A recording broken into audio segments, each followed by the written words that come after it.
بسم اللہ الرحمن الرحیم۔ السلام علیکم ورحمۃ اللہ وبرکاتہ۔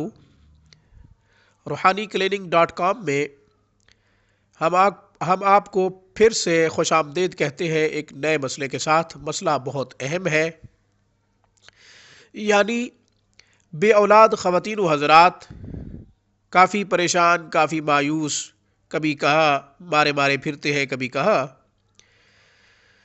بڑی بڑی رقوم خرچ کرتے ہیں، عاملین بھی ان سے بڑا فائدہ اٹھاتے ہیں، ڈاکٹرز بھی اور حکماء بھی بڑا فائدہ اٹھاتے ہیں۔ آج زمانہ بہت عجیب ہے، مجبور سے جتنا لوگ فائدہ اٹھاتے ہیں اتنا کسی سے بھی نہیں اٹھاتے۔ الحمدللہ بے اولاد خواتین و حضرات کو اللہ کے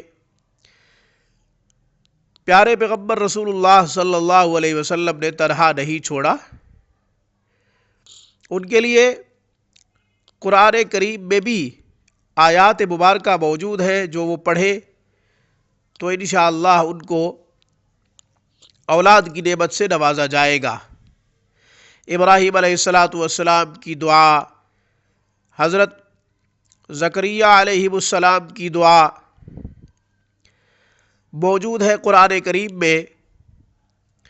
اسلاف نے ان دعاؤں کو جو پیغمبروں نے مانگی اولاد کے لیے مجرب اور بہترین قرار دیتے ہوئے سالہ سال عوام الناس کو بتایا، اور لوگوں نے پڑھی، الحمدللہ ان کو فائدہ ہوا۔ ہم آپ کو آج اسماء الحسنی سے ایک بہترین وظیفہ، ایک بہترین روحانی عمل دے رہے ہیں، جو میں نے خود عوام الناس کو سالہ سال بتایا۔ الحمدللہ ان کی آنگن اولاد سے آباد ہوئے، انہوں نے مجھے مبارکباد دی اور اپنی دعاؤں میں یاد رکھتے ہیں۔ اگر آپ کے مقدر میں بھی اولاد ہوئی تو انشاءاللہ یہ روحانی عمل آپ کو بھی بڑا فائدہ دے گا۔ بیٹیاں دینا، بیٹے دینا، بیٹیاں اور بیٹے دونوں دینا، یا کسی کو بے اولاد رکھنا، یہ اللہ کے اختیار میں ہے، کسی بندے کے اختیار میں نہیں۔ نہ کسی بندے کے بس میں ہے کسی کو اولاد دینا۔ ہم دنیا دار الاسباب ہے، اس میں صرف اسباب اختیار کر سکتے ہیں۔ اسباب دو قسم کے ہیں، جسمانی اور روحانی۔ روحانی اسباب رسول اللہ صلی اللہ علیہ وسلم کی تعلیمات کی روشنی میں ہم نے قرآن و سنت سے فائدہ اٹھانا ہے، اور جسمانی اسباب ڈاکٹروں نے کوئی دوائی دے دی، حکماء نے کوئی دوائی دے دی، یا ہومیو فزیشین نے کوئی دوائی دے دی تو ہم نے وہ کھانی ہے۔ یہ اسباب اختیار کرنا ہمارے بس میں ہے، اولاد دینا اللہ کے ہاتھ میں ہے، تقدیر مقدر کسی کے ہاتھ میں نہیں۔ رسول اللہ صلی اللہ علیہ وسلم نے ارشاد فرمایا، جس نے اسماء الحسنی کو یاد کیا، اللہ کے 99 صفاتی ناموں کو یاد کیا اور پھر اسے روزانہ کی بنیاد پہ پڑھا، وہ انشاءاللہ جنت میں جائے گا۔ من احصاها دخل الجنہ، جس نے ان کو محفوظ کیا اور پھر پڑھتا رہا وہ سیدھا جنت میں جائے گا۔ اس لیے 99 صفاتی ناموں کو یاد کر لینا چاہیے، یا پھر قرآن کریم کی تلاوت کرتے ہوئے قرآن کریم کے صفحے کے اوپر لکھے ہوتے ہیں، ایک دفعہ ان کو پڑھ لینا چاہیے، کیونکہ اللہ کے رسول صلی اللہ علیہ وسلم نے بڑی خوشخبری دی ہے کہ جو ان 99 صفاتی ناموں کو پڑھتا ہے وہ سیدھا جنت میں جائے گا۔ بہت بڑی خوشخبری ہے اللہ کے پیارے رسول صلی اللہ علیہ وسلم کی زبان اقدس سے۔ بے اولاد خواتین و حضرات کیا کریں؟ میاں بیوی دونوں 3 روزے رکھیں، 3 روزے،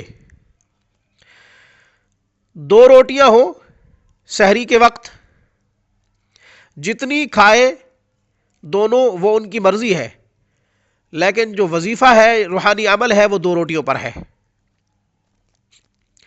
ایک روٹی کے اوپر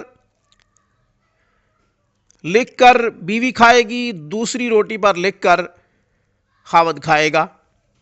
اللہ کے 3 صفاتی نام یہ ہے، یا خالق، یا باری، یا مصور۔ یا خالق یا باری یا مصور. پھر سے تیسری مرتبہ پڑھ دیتا ہوں، یا خالق یا باری یا مصور. یہ روٹی کے اوپر لکھنا ہے. لکھنا اس طرح ہے کہ روٹی بھر دینی ہے.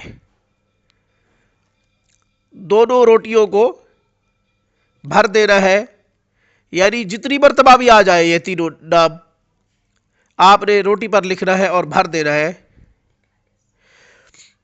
گلاب کے عرق سے بھی لکھ سکتے ہیں، سیاہی میں کیمیکل ہوتا ہے. زعفران سے بھی لکھ سکتے ہیں، زعفران اور گلاب کا عرق دونوں ملا کر ان دونوں سے لکھ سکتے ہیں. انشاءاللہ سحری کے وقت بھی آپ کھائیں، سحری ان سے کرنی ہے، ان دو روٹیوں سے. افطاری کے وقت بھی اسی طرح لکھنا ہے اور افطار بھی انہی روٹیوں سے کرنا ہے جن پر یہ 3 صفاتی نام لکھے ہوئے ہوں گے. 3 دن آپ کریں. جن 3 دنوں میں روزے رکھنے ہیں ان 3 راتوں میں سبب اختیار کرنا ہے، یعنی ازدواجی تعلق قائم کرنا ہے. روحانی سبب تو یہ اختیار ہوا کہ آپ نے روزے رکھے، الاسماء الحسنہ میں سے 3 نام لکھے، روٹی کھائی. ازدواجی تعلق قائم کرنا یہ جسمانی سبب ہے. جسمانی اور روحانی دونوں سبب اختیار کریں گے، اللہ تبارک و تعالیٰ سے دعا کریں گے، انشاءاللہ اللہ تبارک و تعالیٰ آپ کو بہترین نتیجہ عطا فرمائیں گے. ہمارے روحانی کلینک.com کو سبسکرائب کیجئے. ہم اولاد کے لیے مزید انشاءاللہ آپ کے لیے روحانی وظائف جو مجرب ہے، جو ہم نے سال ہا سال سے عوام الناس کو دیے، وہ انشاءاللہ ویڈیوز کی صورت میں لاتے رہیں گے اور آپ کو بتاتے رہیں گے. انشاءاللہ آپ کو کہیں ادھر ادھر جانے کی ضرورت نہیں. قرآن و سنت کی روشنی میں، تعلیمات نبوی کی روشنی میں آپ کو ہم روحانی کلینک.com میں وظائف ویڈیوز کی صورت میں بتاتے رہیں گے. اللہ آپ کو جزائے خیر عطا فرمائے. اچھی چیز کو پھیلانا صدقہ جاریہ ہے. بشرط زندگی پھر انشاءاللہ ایک نئے مسئلے کے ساتھ آپ سے ملاقات ہوگی. تب تک کے لیے السلام علیکم ورحمۃ اللہ وبرکاتہ.